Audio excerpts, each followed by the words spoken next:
လောလောဆယ်တော့ Titan လေးတွေဗျအကောင်နည်းနည်းပဲရလိုက်တယ်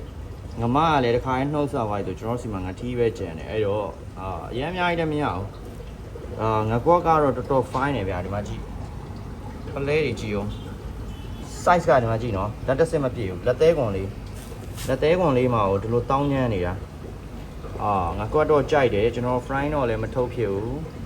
ပြီးတော့ကျွန်တော်ကိုယ်တိုင်ကြောင်းပြီးတော့ပဲမျိုးထားရင်ငါးလေးလုံးမယ်ပြီးတော့ share လှတာလေးတွေတော့အယောင်းထုတ်ပေးမယ်ဗျ။ရင်းတော့ကျွန်တော်ဒါလေးကြောင်းပြီးတော့ share ရုပ်ထွက်လေးလုပ်ပေးမယ်။လုံးဝ fine စီရမယ်ဗျာ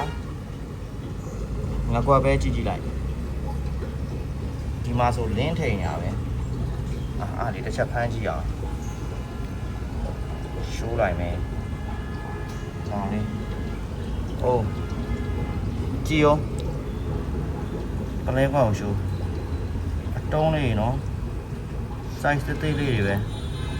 လုံးဝမိုက်တယ်